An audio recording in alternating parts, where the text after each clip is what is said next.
Hey everyone, welcome back to AI IRL, a podcast brought to you by Carnegie Mellon's AI SDM, or AI Institute for Societal Decision Making. I'm your host, Ariel Huang, and I'm a cognitive science and animation undergraduate student here at CMU. And that's enough about me. Let's get down to business. I wanted to share a news story from the end of October with you guys, and could I actually get a drumroll edited in? Because, guys, what I'm about to tell you, it's gonna blow your minds. Let's give it a few seconds for the team. Ready?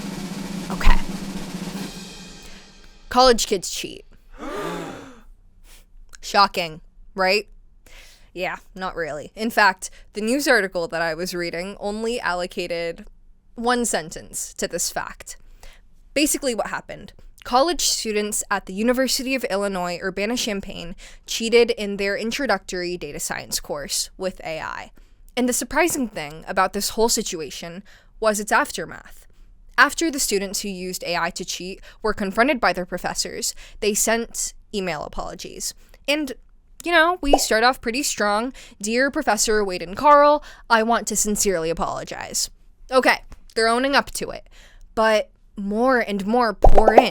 Dear Professor Carl and Wade, I sincerely apologize. Dear Professor Wade and Carl, I want to sincerely apologize. Dear professors, Okay. Turns out the students had used AI again to write their apology emails.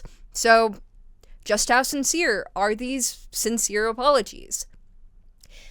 It's not surprising to anyone that AI, like ChatGPT, is everywhere now, including and especially so in university classrooms. But not only is it starting to work more and more alongside us, it's also beginning to outperform us. The University of Reading in England recently conducted a real-world Turing test of the integrity of a university examination system to infiltration by ChatGPT-4. And the results were that 94%, most of these AI submissions, they were essentially undetectable. AI consistently achieved higher grades than human students, and human students only outperformed the AI in third-year exams that required more abstract reasoning. So the question now, it's no longer are students using AI to cheat, it's how do we, professors, students, entire academic institutions, how do we adapt to an already rapidly changing academic landscape? Well, let's look at how universities are currently coexisting with AI. Ohio State has launched an AI fluency initiative, which basically infuses basic AI education into the core undergrad requirements of every major. Duke University has introduced a university platform called Duke GPT, which is a set of AI tools developed by the school, and Duke also offers unlimited ChatGPT access to everyone on campus. Yeah, OpenAI has an AI native university's sales pitch going on, but that's a whole other topic. Going back to university responses. Of course, at our very own beloved Carnegie Mellon, the Eberly Center launched the GAITAR, or Generative AI Teaching as Research Initiative, in October 2023 to further the innovation of AI-driven education tech and to measure the impacts of generative AI tools on student performance. So now that we've covered that, what are differences between how these universities are not only addressing the current climate, but perceiving it at all? Is it an issue for everyone? Well, some educators assert that even basic AI use threatens our cognitive competence, that it turns students subcognitive, which I thought was a really interesting and rather haunting term. But at stake, UC Irvine's Dr. Anastasia Berg writes, are not just specialized academic skills or refined habits of mind, but also the most basic form of cognitive fluency. Other educators, such as Princeton's D. Graham Burnett, claim that literacy, it's a thing of the past, no longer fit for this world. Outside a few elite institutions, D. Burnett argues, there will soon be no point in asking students to read books at all. Teachers should instead ask students to do stuff with short texts, sing them, memorize them, cut them up into little pieces and stick them on the walls. In other words, we ought to welcome a return to a society where functional literacy is reserved for the privileged few. Now, honing in a little bit, how are our very own educators adapting to the pervasiveness of AI assistance? To unpack the topic of AI in universities further, from the eye of the storm, we're joined today by Professor Kun Zhang from CMU's Philosophy Department, the Machine Learning Department, and AI STM itself. Welcome, Professor Zhang. Can you tell us a little bit about yourself and your research interests and your involvement with AI STM? Sure. Thank you for having me, Ariel. Great to be here. So basically, I have been doing causality research. In traditional machine learning or AI, usually we just try to make prediction, right? And you can use the black box models, deep learning models to make prediction into the future. But across many domains and disciplines, you can see what we care about is not just the prediction, but also how to understand why things are happening and how to make a desired difference. For instance, in healthcare, you just care about not only AI for diagnosis, but also what mutations cause the disease and how to treat it, right? This is a universal problem. It was kind of discussed by Aristotle more than 2,000 years ago. And even nowadays, whenever you want to improve a society or improve anything, you have to make use of the causal model. That's what we aim to discover. And also, you can see this is the essential component of the AI SDM Institute. Why? Because if you want to make decisions, what can we do? We have to discover the underlying causal model, including the automatically constructed things you want to change, right? And then you have to foresee the consequences of what you can change. And then you can figure out whether this change is really what I need, right? To make a desired difference. So basically, our team has been doing causal learning, causal discovery, causal representation learning, and inference from all kinds of data, including image data, video data, text, numerical data, and so on. And we try to contribute to AI SDM from this perspective. Right. Wow. Well, we started off with a pretty broad question, and you went so thorough with that answer. But yeah, I would love to go more into what your team is doing later on with the questions. But what are your experiences with AI in your classes, and can you detect my use of it? Yes, I would say yes. In some way, you can see the tone is very different. I would say nowadays it's still relatively easy to really detect the use of AI, right? For instance, using ChatGPT to answer questions. And at the same time, in my class, actually last year, I encouraged the student to do it. But they had to do some oral exam with me. So essentially, you can do it, but please remember that you are doing AI or you are using AI for the purpose of improving yourself. As long as you can achieve that, please just use it. Right? It's true, and we shouldn't forbid ourselves and our students from using it because it's really useful, right?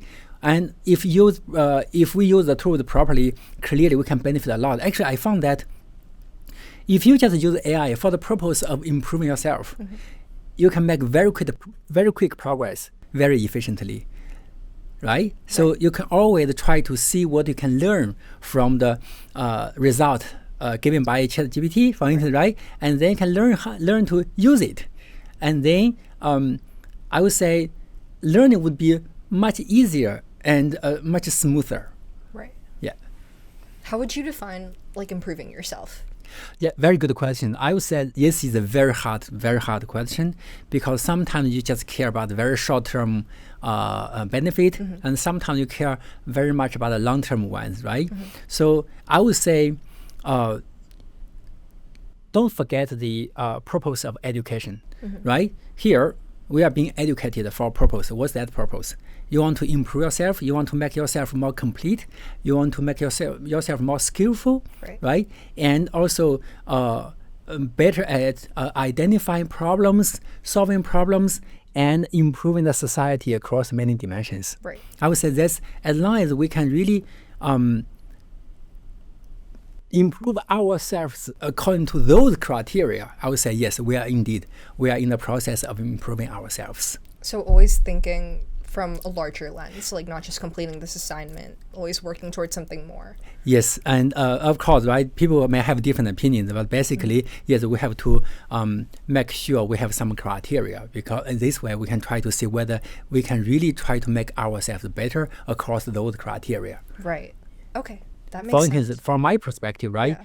being independent and confident would be so essential. So if you can just learn, via learning process, if we can just become more independent and confident, right, and more harmonic and more powerful, right, then essentially it's a way to improve ourselves.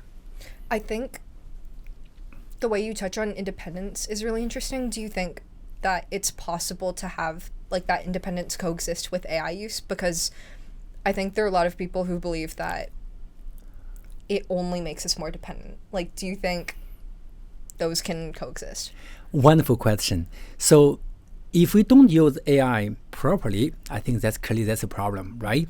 We will have to rely on AI across many scenarios. If, for instance, if we run out of electricity, probably we don't even know how to write essay, right? Yeah. So that's a problem. At the same time, I would say, and furthermore, if we don't use AI properly, you can foresee the consequence that AI will make individuals and the society more and more divided. Right. Why? Because some people will become more and more intelligent and powerful, but some other people will just rely on tools.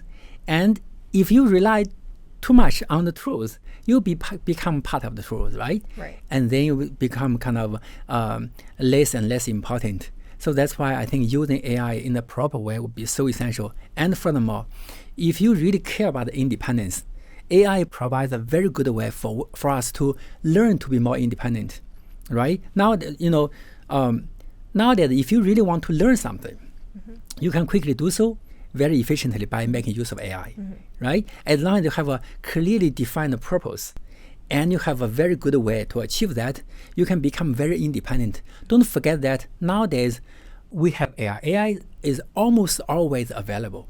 Right? So that means, yes, now we can still improve our independence, but the environment will be different from before. Right. Okay. That makes a lot of sense. Yeah. And furthermore, I would like to add one thing. So I would say being confident is equally important, right? Without the confidence, it's suffering. Right. So yes, at the same time, if you can just become more confident, essentially it says, yes, I can rely on AI. However, when I try to deal with real problems or deal with people, I'll be confident because I know I have the skills to really make use of AI to solve the problems, right? Yeah. So then this way, yes, it's actually a kind of independence. Right. Yes. Because you're still driving. Exactly. Right. Yes. You are basically the measure of everything. Right. Okay. Makes sense. We talked a lot about teaching people to properly use AI, right? So do you think that there's something about the structure of our education itself that needs to be shifted in order to further that? Wonderful question. I strongly believe that the whole world needs some educational reforms, actually significant educational reforms, right? You take a class, maybe only some modules of the class are interesting to you or useful, right, in some way. But you have to go through the whole process, and maybe in 2 years, those irrelevant things will disappear. Yeah. Right? So that means we should have I would say, very clean and logical way to identify and organize those modules so that we can quickly learn to understand everything in a much reliable way. So, for instance, one way is to automatically construct all those modules or skills, right, underlying different classes and see how they are connected. And then once you define your goal, you can try to see what pathway to follow in order to achieve that. Right? For instance, you may want to be really knowledgeable. Then you can see, I need to think about this part. I need to learn that part. And then see, I have a very kind of big picture, right, about what's going on in this field. So that's completely possible. And in the traditional training or education paradigm is very hard, right? Because they are you cannot easily find such modules, and you cannot easily find the pathway and how those different modules can lead to the final consequence you expect. But nowadays, I believe in the relatively near future, we can just try to make knowledge more clean, I would say clearly organized. And as a consequence, we can just facilitate the learning process, and you can even consider learning process as a kind of research process, right? You just try to see how to go further. And each time you can ask yourself some questions, right? Just as if you are a researcher. Or such questions could be asked by AI. And then you can see you just try to explore what's going on, ask questions, and then go further automatically. And with the proper feedback from AI, you can easily accomplish what you want to. Right. You seem to be really emphasizing just the pursuit of knowledge itself, right? Because I feel like a big problem right now, and this existed even before AI, it's more result-based than process-based. So I feel like now that AI has come about, it's just amplified a lot of these already existing problems. So I think that really pushing for what you said about pursuing knowledge itself, that's really important. We talked before in this episode about the perception of ChatGPT in schools. So some educators are saying that it's making us subcognitive. Others are imagining this post-literacy world. Where do you fall on that spectrum? I would say, just from my perspective, all those opinions, right, are valid, depending on how you view ChatGPT and how you use it, right? If you always try to use ChatGPT to improve yourself, as mentioned before, then clearly it's a very efficient tool for you to quickly become very different, right? At the same time, if you rely on ChatGPT in a very naive way, then clearly your I would say many abilities can get hurt, right? So essentially, I don't think we should really talk about whether we should use ChatGPT. Instead, we should have we should have open discussions regarding how we should use ChatGPT and why. Right? So that's the essential problem. We can never, as long as the tool is useful, we shouldn't forbid ourselves from using it at all. Right. We drive cars, right, all the time, but we don't say, oh, driving a car can make us, say, slower, right? Right. So we can't ignore the fact that it's already there because it's already here. It's already here. And at the same time, we have to say that there are clearly a lot of problems with ChatGPT. So even if you just want to use it in a good way, you still need to be very careful. Right. Because, the way that ChatGPT performs reasoning could be slightly different. And sometimes if you try to follow it or understand it, your reasoning abilities can get hurt in some way, right? So at the same time, at a high level, the purpose of using ChatGPT is so important. That's why in my class, I would like to just give oral exam, right? If you use ChatGPT, totally fine. But I would like to see whether you learn something from the result produced by the ChatGPT. If you can learn from it, it's a great process. Right. Yeah, I've noticed that your classes are super discussion-based. And I think that a lot more kids are participating and learning more because of that. I feel like a really big theme of it is kind of keeping yourself separate from the AI that you're using, because I feel like if you use it too much, it can be hard to find the line between you and the AI and what each one is thinking. And I think that I've heard that a lot of the most prolific writers, they need time alone and time to be bored for imagination to, prosper. So you need that time for yourself, I think, is a really great takeaway. Exactly. Actually, being bored is so essential. Yeah. Right? Kids these days are not bored anymore. Exactly. That's actually, I think, it's a big problem, right? Yeah. So there's a book, very, very good book, it's called Quiet Power, right? So basically, you have to, being quiet means that you can just get away from other people, right? And also those tools, those things that can immediately provide feedback to you, right? Then you can stay quiet and peaceful.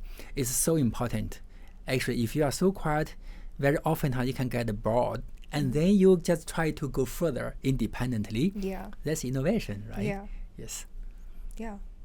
Great. Well, going back to the news story that we started off with, it's clear that AI can say all the right things, right? But what does it really understand? I was wondering if you could give us and the listeners like a brief overview of how LLMs like ChatGPT really work. Like, what do they really understand and how do they create like this illusion of thinking? Because I feel like for most people, they're kind of like a black box. Yes, a great question. So I would like to talk about it at a very superficial level. I would say, first of all, the next token prediction thing, right, can really capture the dependency patterns in text.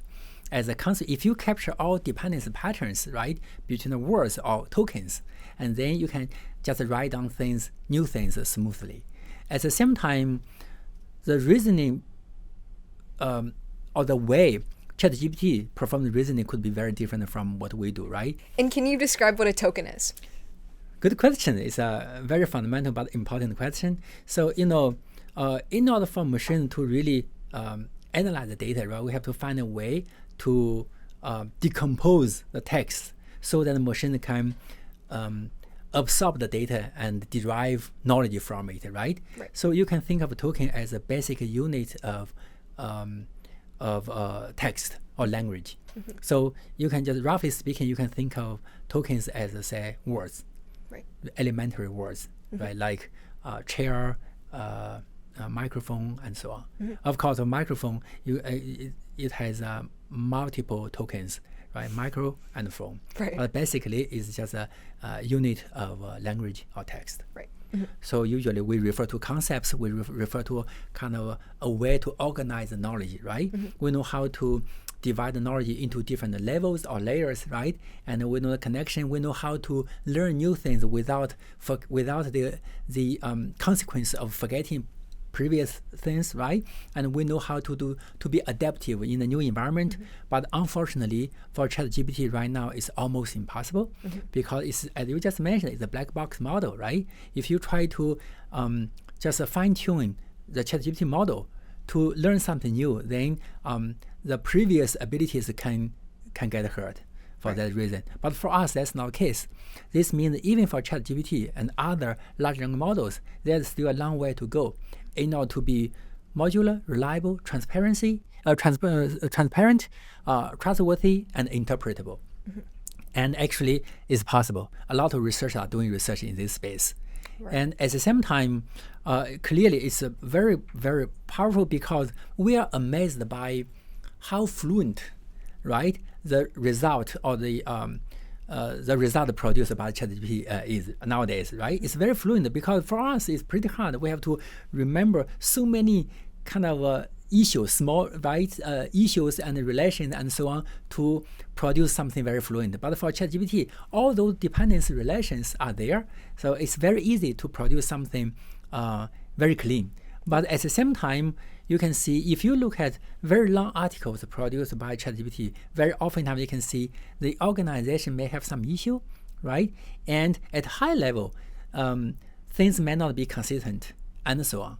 So this means, yes, it's still a long way to go to make large language models really able to just think in our way, but more powerfully. Yes. And maybe I can add something. So our team has been doing research in this space. Let me ask one question, right? So when you write things down, what's the process behind that? Do you think it's an autoregressive way to write things down? Do you think the causal process is an autoregressive one following the temporal order? What do you think would be the causal process? No, you have the idea in your mind already. So you've sorted everything out up here and then you just put the words together. And what is causality? Why does it matter? Great question, right? We know that causality is a fundamental notion, but I don't think many people are really familiar with causality, although it has been discussed over at least 2,000 or 3,000 years. From very beginning of human life, I guess it was discussed. Why? Because causality is about how things are happening and how things can be different and so on. Maybe I can ask you another question. Do you remember, actually, when you were 3 or 4 years old, you actually asked a lot of questions That happened to my kid. So, right? So if you interact with a very young kid, you can see they always ask why questions. Yeah. Why do they ask why questions? Do you think they want to show off they are smart? Or do you think there are other reasons? Clearly, right, I just gave one reason. If you want to make a difference, you have to ask why. Right? Why or how, right? If you ask, why is the light on? Then you can say, the switch there, I can just turn it off, right? And so on. So, but there are clearly more reasons underlying why questions. Can you think of any? When my brother does it, it's to annoy me. That's a reason. Another reason I would say, I don't know, for just to provoke a reaction. So you can see, right? First of all, whenever we are not really sensitive to dependence. We don't care very much because we always try to see what we can get in order to improve something, right? This is one thing. And the second thing is how to really have a very good, very compact way to understand what's going on. If you use dependence, you can see so many things are dependent. You have to memorize so many dependency patterns. Let me give you an example, right? Suppose you have a lot of entities, like A, B, C, D, and so on. And suppose there's a causal chain in which A causes B, causing C, causing D, causing E, and so on, right? Now you can see each pair of those entities would be dependent because there's a way for them to be related, right? And there are so many things you have to understand and memorize. But if you know why, I don't really care about what happened to A and B. I know actually the whole world has many small modules. A leads to B, B leads to C, C leads to D, and so on, right? And then a lot of complex things can be explained very easily, right? So this way, even if you are faced with new scenarios, right, and new dependency patterns, you just quickly figure out what kind of small change in the original causal explanation can lead to this new consequence or this new scenario, right? Let me give you one example. Let's remember the example involving rain, wet ground, right, and slippery ground. So now you can see, yes, they are dependent. Now, if you just go from different places, you can see, yes, the dependency patterns among those three guys, including rain, wet ground, and slippery ground, could be very different, right? But if you know that, I know actually all those differences can be explained by the different distribution of rain.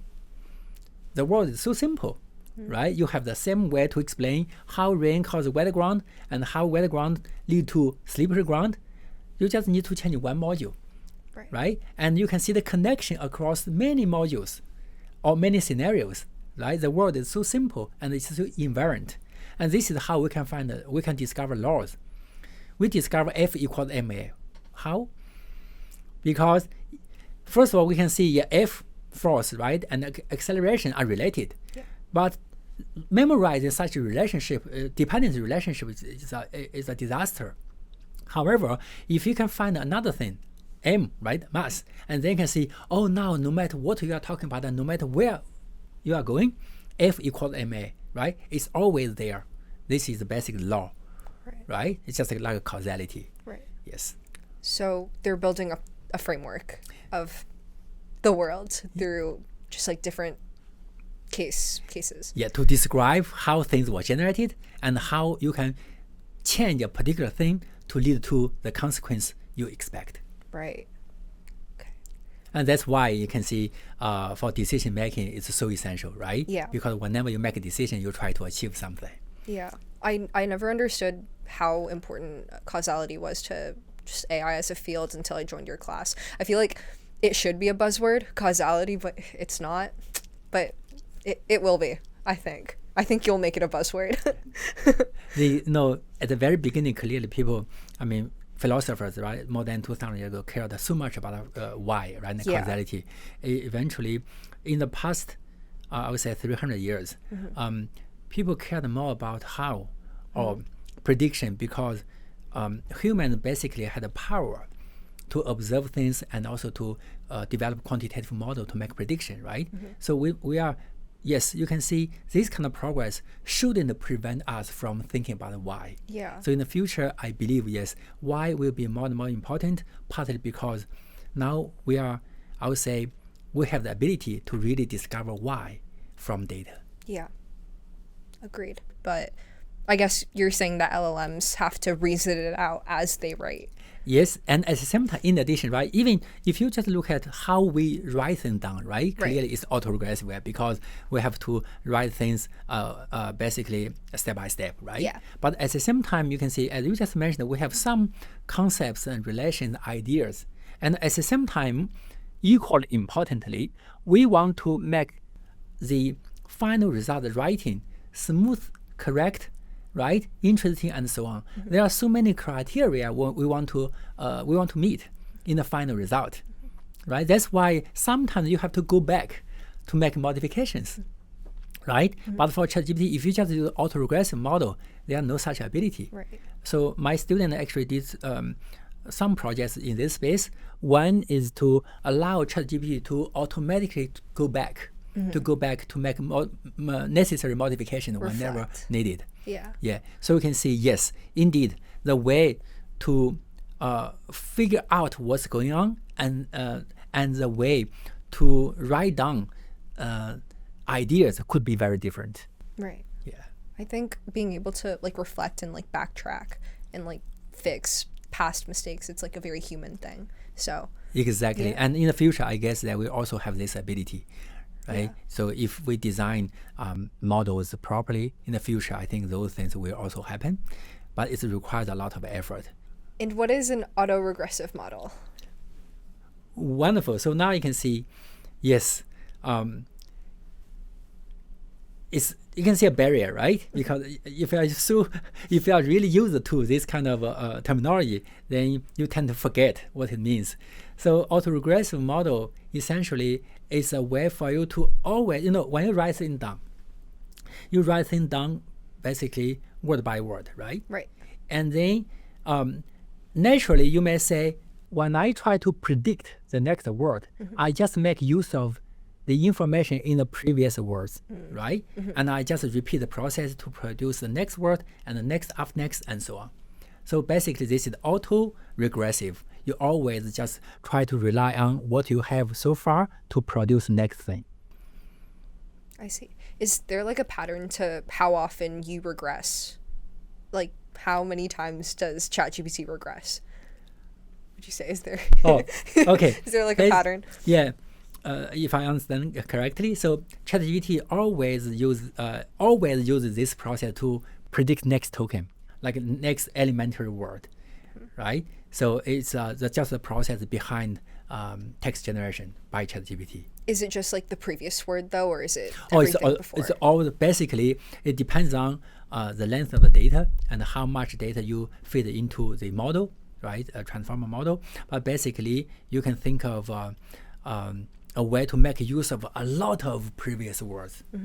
Yes, many words. That's why you can see even high-level ideas can be captured in some way. If you just make use of very few words, the previous word, you don't capture so much information. Right.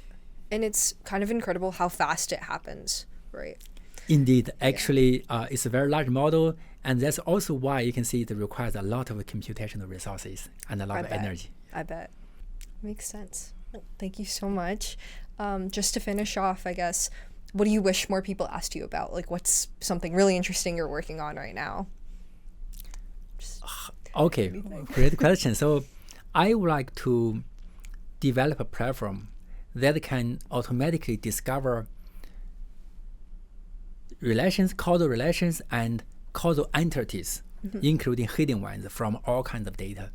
So now we know very little about the universe, right? Yeah. So essentially, what we can measure is inherently limited by what we understand, right? And usually we just go from what we can measure, what we can see, and then we form hypotheses, we verify the hypotheses, and then we try to go further. This is also a scientific discovery, right? And even our everyday life is the same thing. So I really hope we can develop a platform so that we can always increase human knowledge, right, in this way. And if we go this way, you can see our world will become bigger and bigger, and we will become more and more resourceful. The world will be better. Right. So you're saying a lot of things we can't like observe directly, so we have to infer. Exactly. Okay. So many things are hidden, and that's why we really have to find a way to automatically discover the hidden things, right? Right. And this is just an automatic way to enhance our understanding of the whole universe. Right. Well, thank you so much, Professor Zhang, for your time and insight. I learned so much from the session. And thank you to everyone listening for tuning into this week's episode of AI IRL. And guys, you can now submit any questions you have for us through a Google form on our website that I'll also put in the episode description, along with all the sources that we used. And yeah, just don't hesitate to engage with the topics that we explore and have your questions answered in future episodes. And make sure to follow us and join us on the journey to uncovering the ever-changing role of AI in creating a better future for all. See you next time.